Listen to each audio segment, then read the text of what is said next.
Welcome to LOA Today. I'm Walt Jason. I've been doing this podcast since September of 2012, and boy, are my lips tired. This is your daily dose of happy. We are so happy you decided to join us today. You know, for those of us who can remember back to before the internet got started, this was at the time when there were three major television networks and PBS, although people didn't really count that too much. That was pretty much your live entertainment. Going online to go to social media, that hadn't even been invented yet. Cell phones hadn't been invented. But those of us who were alive during that time will remember, particularly, if we were watching late night television, we'd watch Saturday Night Live, and then a couple hours after that, when the cost of advertising really came down, then these, that's where the crazy commercials came on, and that's when we'd see this guy come on who had this jacket full of these question marks, and he was giving away free money, he said, and we all said, yeah, okay, right. But you know what? He kept coming on over and over and over again. It was almost like a staple of life. Late night television, you'd see this guy named Matthew Lesko who'd come on selling these books about how to get free money, and he never seemed to go away, which said, well, he had to be making some money somewhere in there, otherwise he can't keep paying for the advertising. And this went on for years. So, now after the internet came along, we had the explosion of information and so forth. I have to admit, Matthew kind of faded away into the back of my mind. I'd forgotten about him, but then I saw his name pop up. He came up on Podmatch, where we get most of our guests these days. And I said, Matthew Lesko, wow, I remember that name. I bet you a lot of my listeners will too. This is going to be a fun conversation. I get to talk to this guy, this crazy man who'd go on television and sell books endlessly. I have a feeling there's going to be a lot of good stories in there. So, Matthew Lesko, first of all, it's great to meet you. Thank you for joining me on the program today. You'll be sorry. Hold your compliments. I guarantee you I am not going to be sorry. I'm looking forward to this. This is going to be a fun conversation. Well, thank you for saying that. Yeah. I'm doing more than I ever thought I would. And I'm very privileged to be able to keep doing it. And that's it. I mean, I just see the need so much, and there's more need now than ever before. That we create more poor people in our country than any other country, any other developed country. I just put together some data recently. It's quite a skill, I mean, it takes a lot of work to do that. It does. Actually, not as much as it used to, now with AI. But this is the percent of poverty for all the developed countries, and we're number one. Number one. Well, we're number one in a lot of things. Number one again. Yeah, right. Creating poor people. We create more poor people as a percentage of population than any other developed country. 17% over that. The average is about 7%. So people are hurting out there. They don't have money. And that's what I want to show them, options. And all the options keep the money that the government gives out for free keeps growing every year, no matter who's in town. I mean, like next year, it's already baked in too. I mean, Trump's coming in town. Doesn't matter. There'll be more than Biden. He'll give up more. Sure. Yeah. It's always going to grow. But people don't know where to go. And that's what I feel. I love telling people where to go. I did that as a kid a lot. How did you get started doing this? I mean, that's the first thought that comes to my mind. This is well, we were talking before we got started here about, being in business school and so forth. I'm sure this is not the first thing that came to your mind. No. That's why I got into this through failure. And that's what I think we all have to do. And that's why. Another thing pissed me off about school, they teach you how to be a success. Or you go to seminars and they tell you what to do with $1 million. God, I don't know what to pee in, and I'm there to learn. That's terrible. I got an MBA in computer science. I had a software company back in the 70s that failed. I must have been the only person that had a computer company that failed. Well, you're not the only one. I've actually been through my own hard times with computer stuff, but yeah. We all have. Well, I mean, if you don't have a hard time, you haven't lived. You're not human. True. I mean, we're all built to, to weather the storm kind of thing, because the storm is already going to be there. If you're trying to ignore it, then you really don't live, I feel. So you have to appreciate the bad parts, because that's when you grow. I mean, you don't learn from success. I mean, to me, it's true. success. Okay, you get the money, you go to the bank. What's the big deal in that? You get the money, you go to the bank. Yeah, this is not rocket science at that point. Right, exactly. It's very easy, success. But failure, I mean, that's where you learn. That's indelible. That's something you won't do again. Like the stove being hot and you burn yourself. Not going here. Sometimes we do. I mean, sometimes it takes us a while to learn. Yeah, You're well, right. In general, we do tend to learn. Some of us. Yeah, that's right. But you're right. We have. Well, I had 2 failing businesses before I finally got one. That was well, and I just went on there. Then, even when I finally got well, was doing very well. When you saw me, like in the '90s and everything, boy, I couldn't do anything wrong. It seemed. Then that stopped. That goddamn internet. Yeah, right. Yeah. Who's going to buy a reference book? Right. Yeah. And it took me a while recently to figure out how to package. How would people spend money on this? They're not going to buy a book. Not going to buy an ebook or video. That didn't seem like how to get it to them. And now what I started is a community. And this is just amazing. I can't believe it.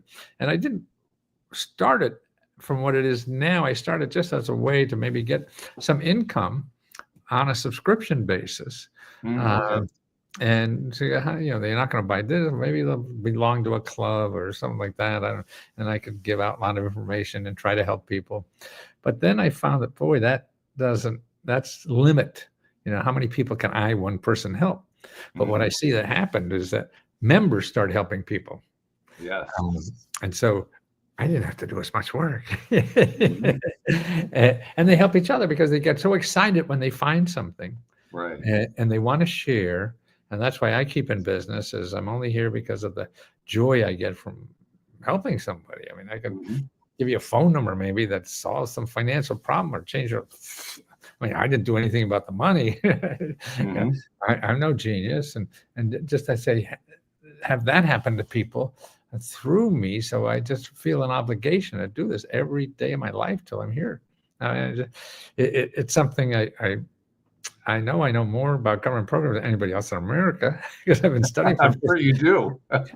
50 years doing this, and it's not just to make money; it's to understand more how to how to sell it to them and how to educate them about it. So it's all education.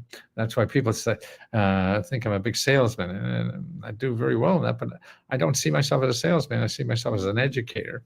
I used to teach computer science back in the days. And it's just educating it. And that I see in educating people, first you have to keep them awake. You're not going to teach anybody anything if they're not awake.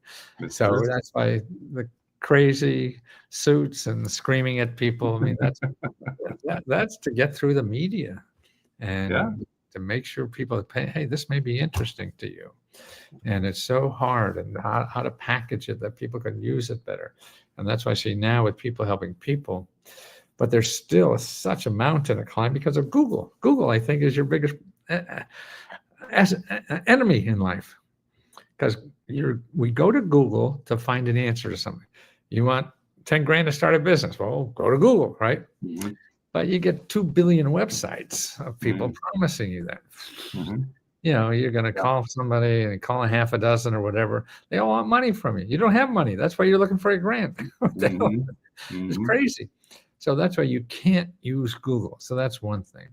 The other thing you have to realize, the best way to get these programs is talking to people, not finding a magic website. You're going to fill out a form and get the money. No, that's not. That may be possible and people do it, but it's not a smart way to do it. You want to talk to people. And there's 2 kinds of people giving out the money and people that get money from the government and nonprofit organizations to help you find those programs. See, that's like me, but I'm a for-profit, so I got to charge you money. What you want to do is do these free people first.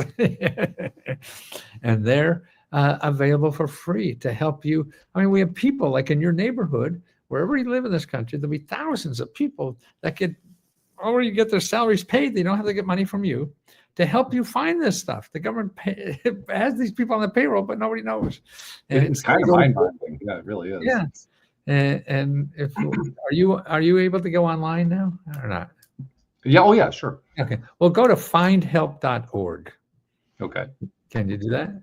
Yeah. If you can give me a second. We here. don't have to see it, even if you don't want. But All right. I'm there. findhelp.org. Up in the left-hand corner, put in your zip code. Yeah. Okay. Okay. And then put search. Yeah.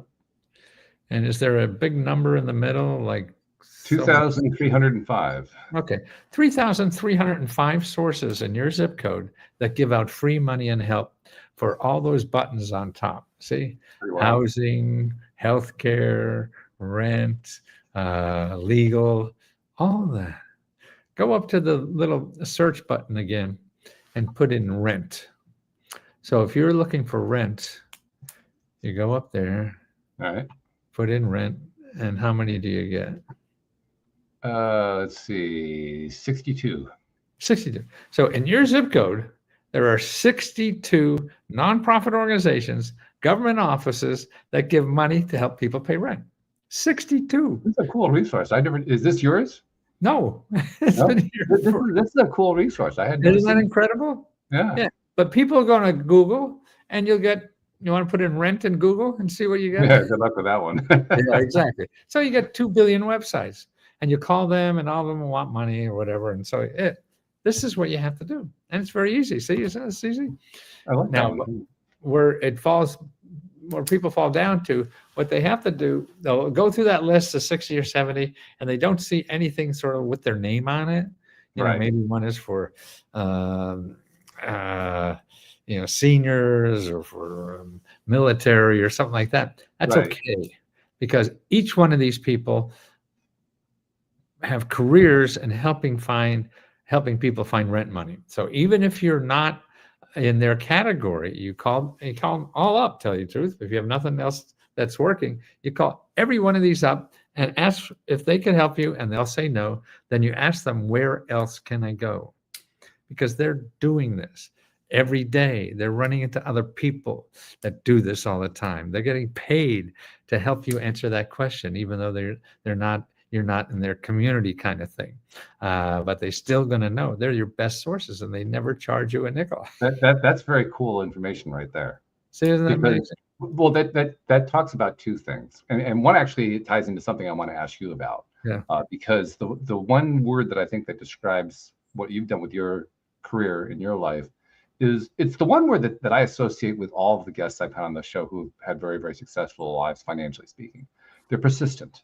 They persist and persist. I mean, you've been, for the last, I don't know how many years now, 30, 40, 50 years, 50. you've been persisting. Is it 50 years? You've been persisting on this one thing, free government money, over and over and over. You clearly have a passion for it, which is very, very important. That keeps you going, persistence. It does. That's the only thing that keep you. That's why I say, to me, I used to wear question mark suits, only question. Now I wear question and hearts, because you have that heart. If your heart's not in it. That. Oh, that's right. That's right. It didn't have the heart before. I remember that. Right. Now. Yeah. And so your heart's in it, then you could have the persistence to do it. If there's no love or heart in it, you're going to give up, because everything you do in life is a pain in the ass. That's right. That's right. No matter what you choose. So choose something that you really want to do. And I love how this idea, I mean, you're giving one really great nugget of an idea here, going to this findhelp.org website, Absolutely. Looking for people who they're not going to be able to help you directly, but by persisting with them and asking them for help, that becomes the mechanism that you can use to follow your own passion, whatever the passion is. I mean, in this case, the passion is not how to pay the rent. Absolutely. But it could be any kind of passion, really. Absolutely. And that's what life is. And now with the fire hose of information on the internet, you'll never find anything. And the only way to get through is to find people who know all that stuff. Yeah. And they tell you, hey, these are the 3 places. And if that doesn't burn, then you go another place, because you got 60 places. Now, one person can't know everything. But now our society has said, well, yeah, I tried to get a grant and I made too much money. Well, that's only for one place. You got Mm-hmm. 59 other places to go. But we're not trained to do that. And I think human nature is lazy. We all want to be lazy. I think we're also trained. There's a lot of training that humans, particularly here in the U.S., endure. I think growing up and becoming adults and so forth, we endure the training of believing that money is not something that we can have. Exactly. Yeah, it's all out there for somebody else, and you have to know somebody. No, you just have to know that it takes perseverance. It takes perseverance. It takes focus. It takes saying, Right. I'm going to just keep going until I get there. Look, a schmuck like me who barely got through high school, was failed out of high school, almost failed out of college, but I got a 2.00001. Whatever. Oh, yours was lower than mine. Whatever. I thought I had the lowest one. Whatever it took to get out of there, I was going to get out of there. Then it was the draft for the Vietnam. And so I said, well, I'll go to grad school. I'll go to law school. And so I took the LSAT. For the draft. The LSATs, and I got 2 above plant life. that was out of it. So I didn't want to go and sleep in the jungle, so I joined the Navy. And I tell you, I never had more responsibility for the rest of my life. I mean, Really? as a kid, 22 years old, they sent me OCS, learned how to drive ships. I went in the South China Seas to watch the war, and they gave me these billion-dollar ships to drive around the South China Sea with no GPS at that time, too. No GPS, right? You had to use sextant with the stars. And then I was a diplomatic courier. I was a guy with a suitcase and a gun on commercial airlines. I was a punk kid driving on commercial, and now I'm just a huckster. How did you end up getting onto this particular track, though? I mean, this was not the typical track you could have gotten on. This had to come from some personal experience. Well, I say it's failure. You go out and do something that you think you should do. That teaches you what you really should do. Yes. So you can't decide it internally. That's why I think people are always looking for the right thing to do. Don't, because you don't know what that is. Right. And I used to come home from work I can't think of a good idea. Can't think of a good idea. What can't of? Then I looked at, or more precisely, we keep thinking of ideas and we keep rejecting them. Pardon me? Yeah, I keep right, exactly. Because that's what I would do. I would come up with an idea and say, "Well, that'll never." Yeah, exactly. You find 15 reasons. Myself out of it before I even started. Absolutely. That's why. Then it occurred to me, well, wait a minute. Everything I spend money on is not a good idea. Yeah, right. I'm giving some money on this crappy shirt. So you don't need mediocre is fine. Mediocre is fine. But more importantly, I think that's like you were saying, it was for me, it would stop me from doing anything because it wasn't what I thought was a genius idea. And I think what you have to look at is flip that around. And there's no great idea. And the only thing wrong to do is nothing. Yeah. So anything above that is great. True. And that will lead you to what you should have thought of. See, the businesses that I noticed that happens a lot, and I'm curious to know what your take is on this. But this is a very frequent phenomenon. People will light upon something that actually could be extremely successful, and they talk themselves out of it. Oh, right. You know what I mean? Well, you've interacted with my VA, with Jen. Jen actually, she lives in the Philippines. She has started this really tiny micro business selling these graham cracker treats for very small amounts of money to her friends and associates and so forth. And they love it.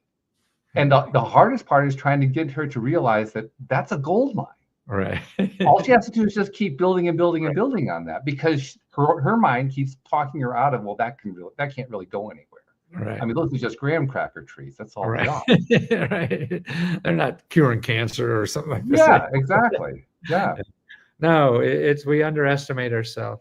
And that's why, another thing I keep in mind, mediocre is good enough. We have high expectations for ourselves, higher than we we surround ourselves with. Right. It's true. It's very true. We expect more out of ourselves. So we become our own worst enemy. Mm-hmm. And then I think the other enemy you have are loved ones. Yeah. Well, yeah. Because you want to do something that sounds crazy to them, and they tell you why it's going to fail. Yeah. Well, you get two different kinds of things. You get the relatives who tell you it's going to fail you, and then there's the ones who tell you, well, that's great, but you can tell what they really think is that it's going to fail. But they don't want to tell you that because they don't want to. Yeah, right. But there's no. Which is almost worse, actually. And my feeling now is that you don't tell them. First of all, I used to do my commercials that you saw. I used to show them to my friends and family and something before I put them on the air. And they'd have all these suggestions and things like that. Then I just thought, they never bought anything from TV. What the hell am I showing them? Yeah, right. Yeah, that's an insight right there. Yeah, right. Yeah. It's crazy. And so I didn't do that anymore. It's God, I mean, and it's all about doing, because if you're not doing, then that's the only way you lead to what you should be doing. Because not doing anything will never lead you to what you should be doing. Doing something that's wrong or mediocre or whatever, that will be more successful in getting to you. Also, and people will stop you from even doing that because we're all insecure. That's why I think a lot of it is how we think we love people. I mean, I grew up in a household, everybody told everybody else what to do with their life. I don't know about you, but maybe that's just East European or something like that. And what I believe now is that if you love somebody, you have to help them do whatever they want to do in life. Because we're all struggling. We don't know what to do. Yeah.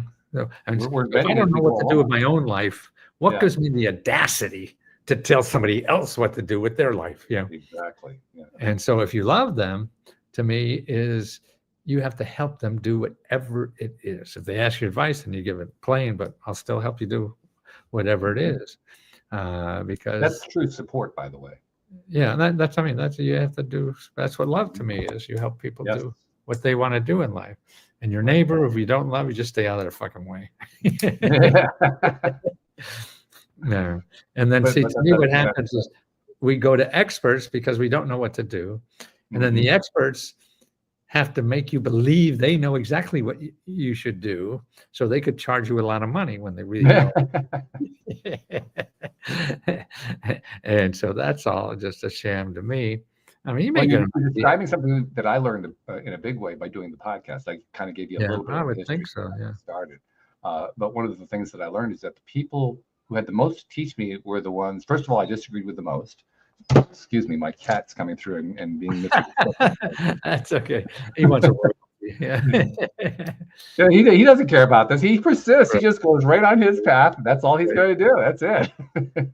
But but people, we get into this mindset that basically stops us from what it is that we're best suited to do within our own selves, because we, like you were talking about, we get talked out of it by relatives, we get talked out of it by friends and family. We talk ourselves. We probably talk ourselves out of more of it than they do. Absolutely. I mean, you don't need help on that front. and so after a while, it's like 99% of all the information we're getting is, well, don't do that. Right. That's a bad idea. And yet, like you're saying, the only way you actually ever learn how to accomplish any of this, how to succeed with any of it, is just by taking the steps, even though you don't know what they're going to do, even though you don't know how it's going to play out. That's what stopped me. That I was telling you about how my business crashed and so forth. I couldn't figure out how to get going again. And literally, during that process of not knowing how to get going again, I stopped getting going. I stopped trying things because I kept freezing up on, well, that's not going to work. That's not going to work. That's not going to work. And that's what was holding me back. Exactly. I didn't know that. And then I'm thinking of like when my kids started to walk, they'd crawl upward to the coffee table and stand up on their little shaky legs and take a step out and fall on their ass. And I was thinking, well, now I know they're going to fall, you know. So if I told them, don't do that, you're going to fall, they'd never learn to walk, right? Mhm. Mhm. But when they become an adult, oh, I want to do this. No, you're going to fail. Yeah. Never learn to grow. Why do you think that is? I mean, is it like a cultural thing? Do we like flip a Yeah. switch when we become adults and suddenly become idiots or something? What happens? I don't Yeah, understand. I think we cover our own insecurities. Yeah. Yeah, I guess that's what it is. Yeah. Because we're all struggling. Nobody knows what to do. We're scared as hell. That's why I wear these clothes. To me, at first, it was to show people I'm scared as hell and I don't know what I'm doing. Yeah. Mm. I figure if I get that out in front, then I don't have to pretend to be somebody I'm not. Yeah, You know, that's because true. we're all wisdom trying right to there. do that. And I think Yeah. that's a waste of time. And what I also find what it is, it's a filter. Saves me time with people. If you think I'm an asshole, we're saving each other lots of time. This is right. Yeah, exactly. Yeah. If you think this is cool, come on over. Yeah. That's it. That's it. That's What why I you're basically attract saying people there who is, love this. And you know, if you love if you this, don't I know like you're me, you going to should love save me me. a bunch of trouble. That's Right. that's a big insight right there. Oh man, I remember being on an airplane once, and I about 3/4 of the way through the flight, the stewardess came me with a little note, and she says, "I'm in seat 32C or something, whatever." When I first saw you, I thought it was the stupidest thing I've ever seen, and now, you know, he said something very nice about. Yeah. Now I appreciate, you know. But That's for that. me personally, I walk down the street. I dress like this everywhere I go. And, Do you really? You actually do dress like that all the time? everywhere, Wow, that's really something. every day. And I walk or run. I'm outside all the time doing stuff, so people know me, or just know of me. They don't know my Right. work. Sure. But people smile. They just see me and smile. I mean, Mhm. what can be better than that? I mean, Yeah, that's perfect. people Yeah. don't smile at me at home anymore. So it is that love that people. That's another. I just feel obligated as a human in this society that I have to do this. If I could put something that I enjoy and it makes somebody's life just a little bit nicer, wow. I mean, that is a superpower.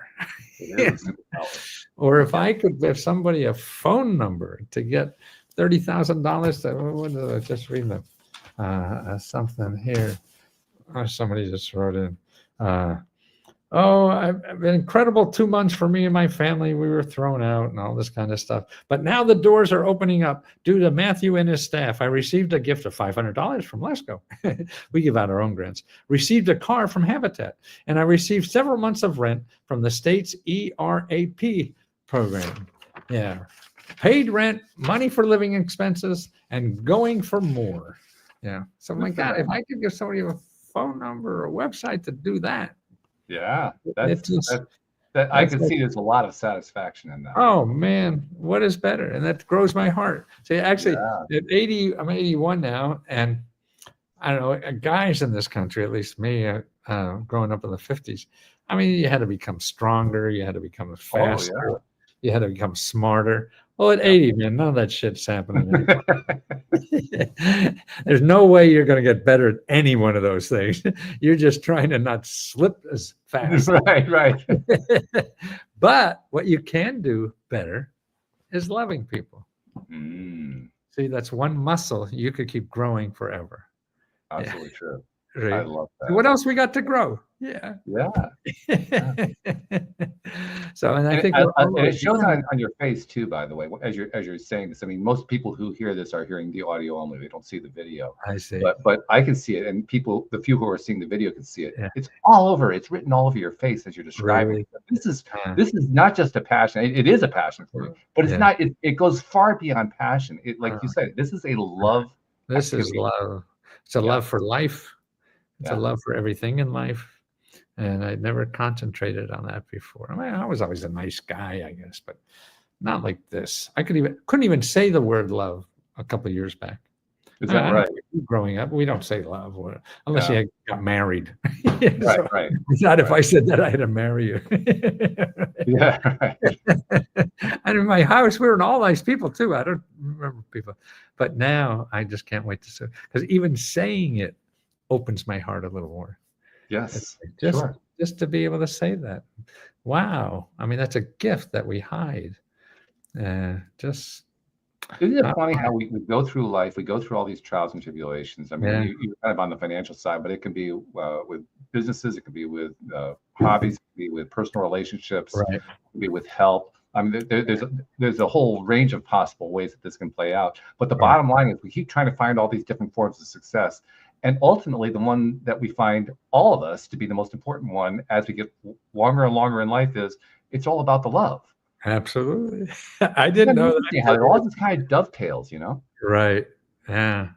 No, and that's why I think we're going through that as a society too. And we're not the only country being uh, so reactionary or whatever we call it. Sure. It's all over. I mean, It is. yeah. So it's every country's going through something like this, and the loneliness, from who knows why. But actually, the Surgeon General for the United States has claimed that to be the biggest health problem in our country is loneliness. Mm. Mm-hmm. Yeah. A good argument can be made for that too. Yeah, no, definitely. So, and that's why, oh man, we lived in the suburbs for 40 years. And I threw one party, maybe the first month I was there, just to get the neighbors to know us, and came down here. We live in an apartment downtown Washington, D.C., and there's 70 apartments. I've thrown in 3 years probably 2 dozen parties in the lobby. Just all kind of. I had 3 rock and roll bands out in the lobby outside the front door. Wow. I've done that 3 times already, or maybe 4.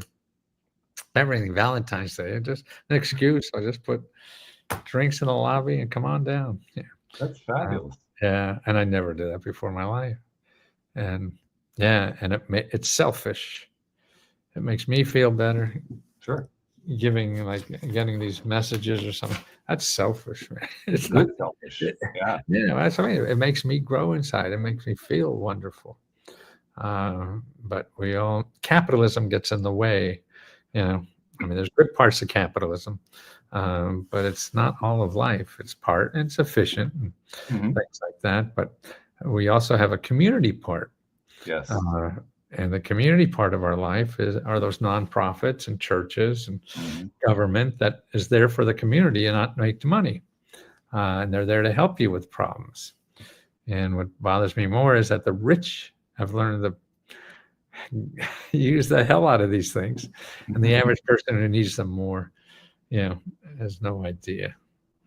So that's what's important to me. It's very clear. Your passion continues to this day, even though you've been doing this for upwards of 50 years. It continues to this day.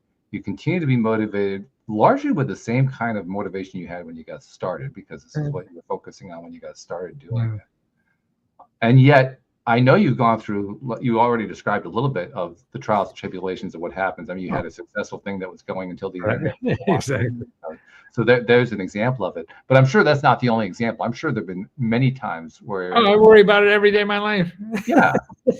I grew up not with money. I had to make it myself or whatever. So my family makes fun of me. I had one bad day I'm done. We're in the poorhouse. Life is over.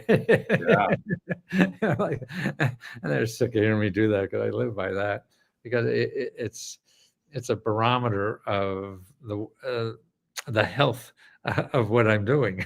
So if I'm eating too much, I got to step on the scale. Ooh, yeah. And if I'm looking at my page, my bank account so much, and I see it shrinking, ooh, I got to do something.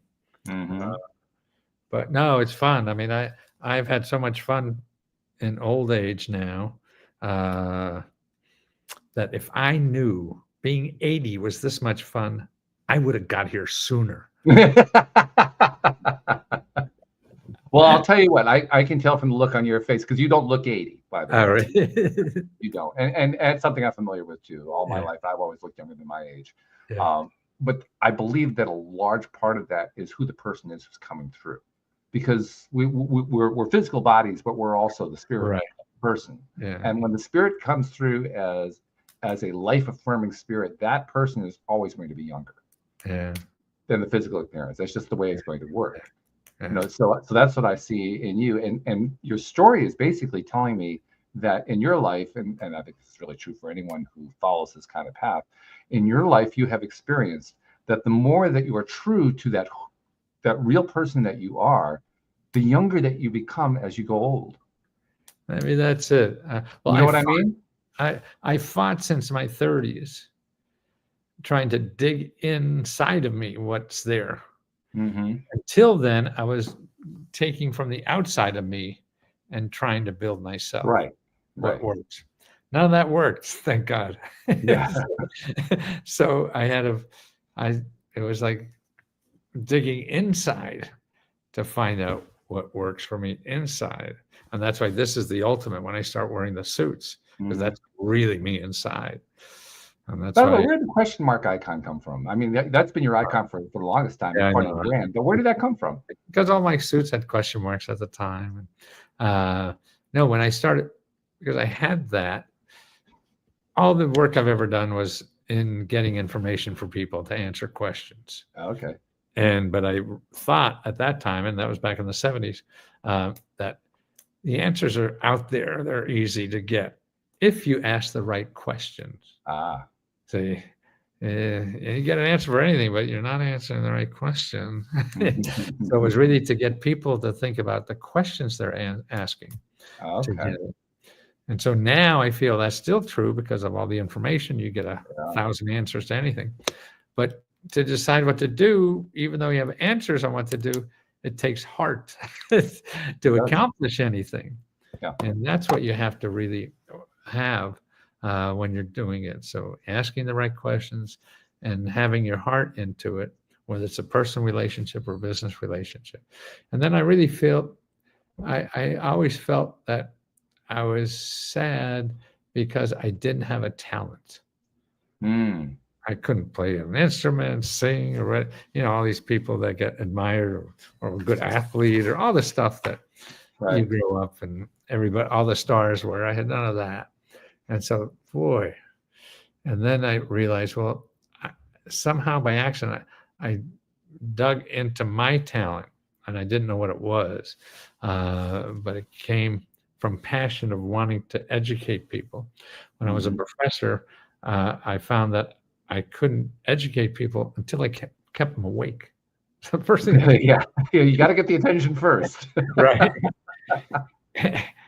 And then when I was selling books, I found out that's the same thing on media. They don't care what you say; it's how you say it. So it's entertainment more than anything.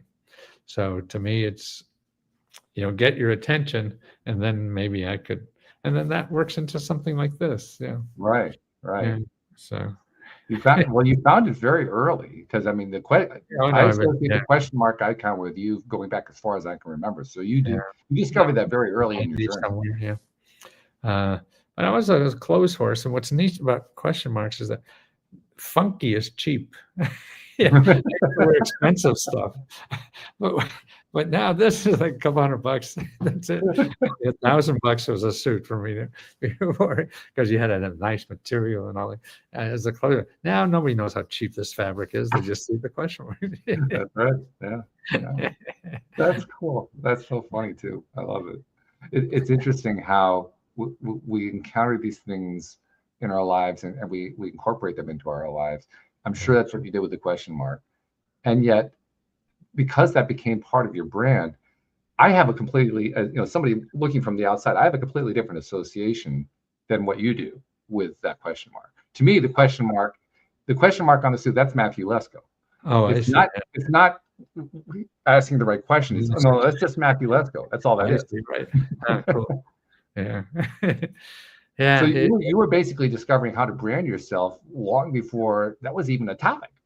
Right. No, I had no idea. I wouldn't have called it that. And actually, in the middle of that stuff too, Harvard Business School called me up and wanted to give a speech on branding. Is that right? Oh my goodness. I'm in this auditorium, big auditorium, all the people, Harvard Business School. And I said, they wanted me to go through this big, consultancy thing, that how we decided and everything. I'm just having fun. There was no thought at all. And that's again where it comes from the heart is the best stuff.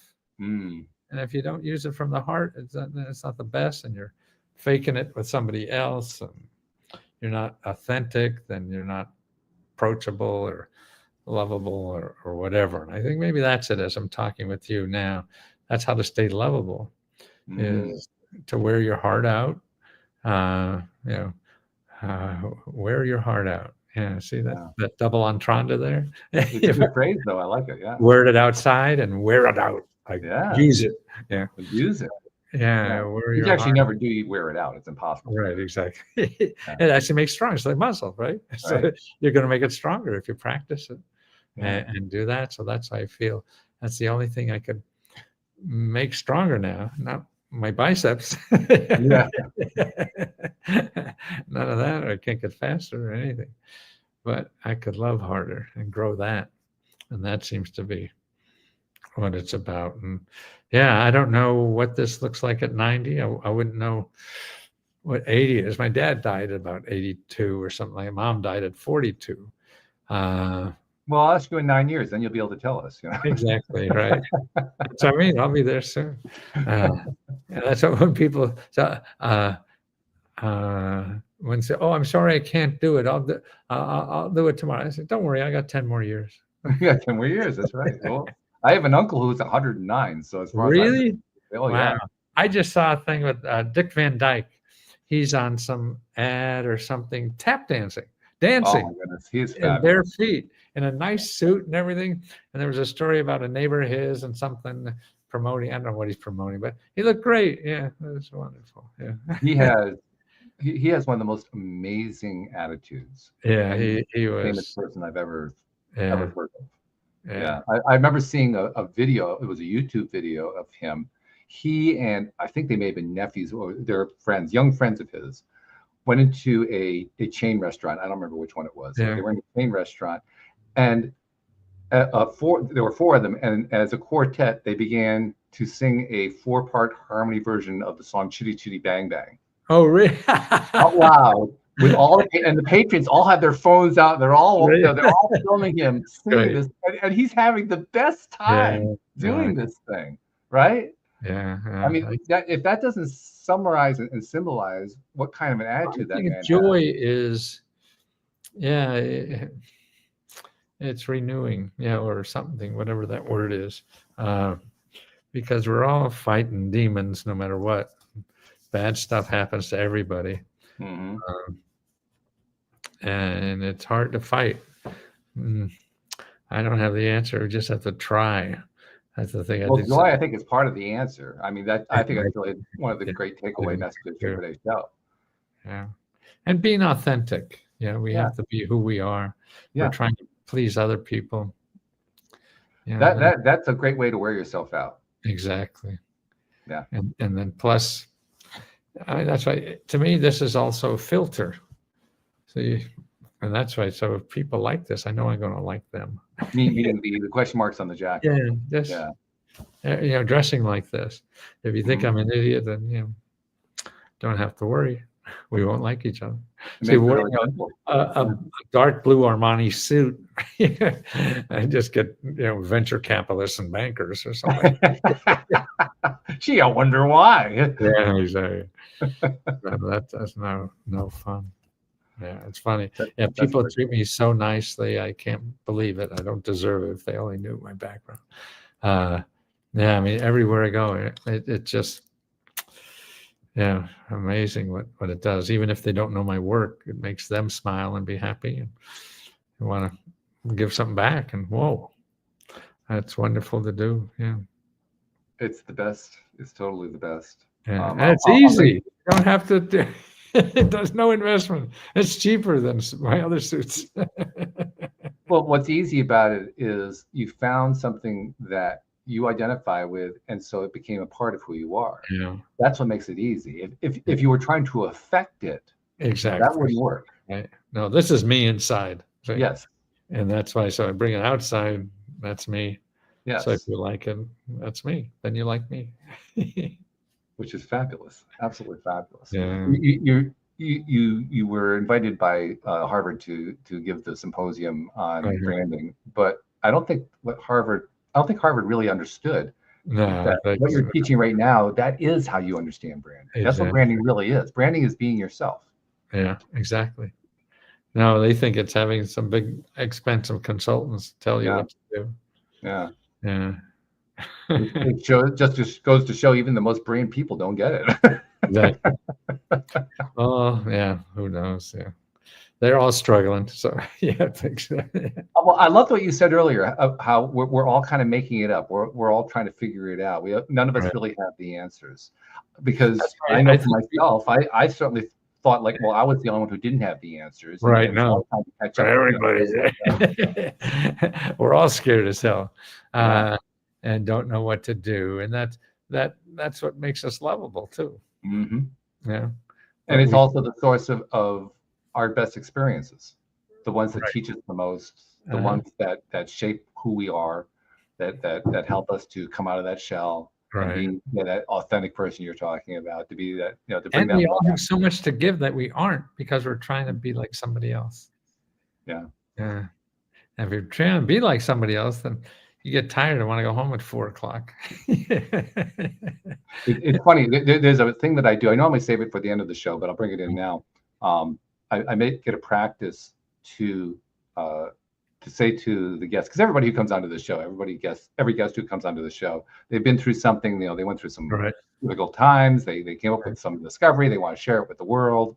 And it's a wonderful theme. It plays out over and over again. In the course of doing that, they do podcasts. They post on social media. They try all different kinds of things. They're getting their messages out every which way that they can. And in the process, they reach people they never even find out about. I mean, the people see their YouTube video and they don't even know what the person did with it. But the person who saw the video, took the idea and said, whoa, I'm going to apply this over here in this other area of my life. And they never hear about it.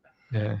And I realized that we don't give ourselves enough credit for that. We don't give each other enough credit for that. Right. So I'm going to do it now, even though I would normally save it for the end. I'm going to tell you, Matthew, because I know this is really true for you. On behalf of those people you've never met and never seen, never will meet, never will see, who you've been helping in ways you haven't been even knowing about, on their behalf, thank you for what you're doing, because you are making a huge difference in this world. I mean, it's hard for me to swallow. The nuns would let me enjoy it. The words, and that's wonderful to hear, and it's hard. I don't know. They're again, I'm still the kid who couldn't finish college or whatever. Yeah. And I don't mind that, but those words will be tattooed inside my brain for a long time. Believe me. Beautiful. Yeah, we need that. Like you said, we're all trying to figure this stuff out, but we also need the feedback that says we're making a difference. Exactly. Even if we don't see that we're making a difference, we're still making a difference. Yeah. No, you're absolutely right. And that's why I even see in the people I've seen is that I enjoy something to do. I just try to walk up and tell them that, so they know. I think that's important. Or even hugging people, as long as I don't get canceled or whatever.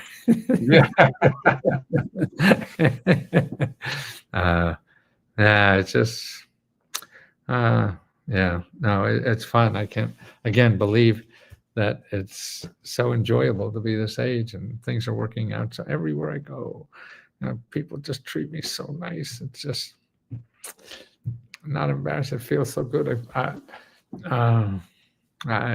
This is one of the few times that I wish listeners were actually watching so they could see the look on your face. It's really precious. It's fabulous. But I love the feeling. I'm a feelings junkie, I think, because that makes me feel alive more than anything else. The more vulnerable I feel, the more human I feel. Well, wouldn't you also agree it's also that feeling is how we sense our connection to others more? What?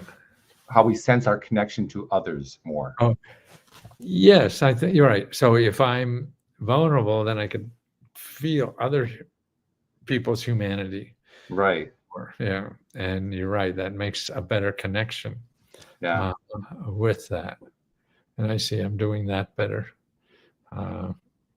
And it sometimes overwhelming. I'll just be doing something and start crying because I'm so thankful That's beautiful. for everything, And I love crying. I never, as a kid in the 50s, as a kid. Yeah, you didn't do that. That wasn't allowed. Yeah, Right, especially exactly. if you're a male. Right, exactly. So that wasn't cool. But I love it now, boy.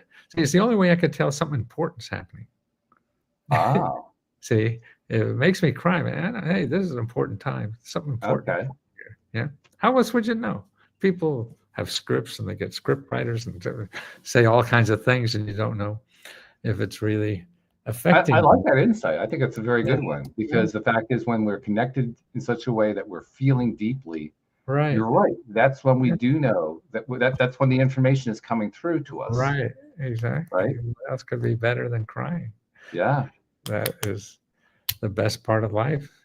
Except perhaps laughing, but I mean, any of it. True. It's the feeling of emotion. When we feeling is how you know you're alive, but it's also how you know you're connected. Yeah. Well, that means the same in a way. It does. Yeah. But we're taught to be stoic and I know, it's crazy. nonsense. Yeah, and none of that stuff. How on earth did we survive that, Matthew? I mean, well, you were actually I was born in the 50s, so I kind of came into it late. But nevertheless, that was a really restrictive time. Oh, absolutely, you bet. How did we survive that? Yeah, I was never good at any of that stuff. I think my personality got through it, but not in public schools. Yeah, right. Oh, there was too much stuff there. Yeah, but it was. Yeah, I get through. I mean, it's fun. No, I guess what happens is, because we were so deprived of that kind of emotional connection, we were taught not to. Maybe that helped us, when we finally experienced the connection, to appreciate it more. Yeah. Well, I can't imagine and maybe when I was 40, 50, 60, even thinking that I would be thinking this way, and so grateful for what I'm doing, how I'm doing it, how people treat me, and what I'm able to do is, boy, this is, and not a lot of money would do anything. Yeah. That's really great. Yeah, it is. Yeah. And we give 40% of our money back to our members. Wow. Yeah. We haven't really talked much about your organization. I mean, you mentioned that you have this kind of like corporate thing, but talk about that a little bit. Well, we help people one-on-one. The members do. And like I say, we have grants, 4 grants every month that we give out. We give $40,000 on the 4th of every month, up to $500 or $1,000 you can spend on anything you want. And you just write one sentence what you would do with the money. And then on the 15th, we give out $15,000 for car repair. A lot of people can't do anything because they need their car fixed. Then on the 20th, we give out $20,000 for rent, help people with rent, and that's $500 grants. And then on the 30th, we give out 30 free laptop computers. So many people are trying to apply for things and everything on an iPhone or whatever. You need a laptop to really get into that. So that's what members are also eligible for. We've given out over $1 million or more. And I thought you had to be Jeff Bezos to do something like that. So I can imagine just a little small business that we could do this. That versus books and stuff like that with hard stuff, when you're selling air, it's a lot more profitable. Yeah. Don't mail anything, don't have to take orders, don't have to, that's why I see why Facebook and all these people are so rich. Profit is so incredible versus a products which we grew up thinking about. But tell people how to find you. Findhelp.org. No, LeskoHelp.org. I was going to say, all right. .com. LeskoHelp.com. LeskoHelp.com. Okay. Yeah, my old brain. LeskoHelp.com. That's it. $20 a month, and eat as much as you can. Okay. All right. Yeah, and we'll make sure we'll put that into the show notes too, to make it easy for people to find it too. Yeah. No, it's, and I never thought it would last longer than me when I found something to make a living at this last time here. I thought, oh, just for me and have something to do and help people and pay my rent.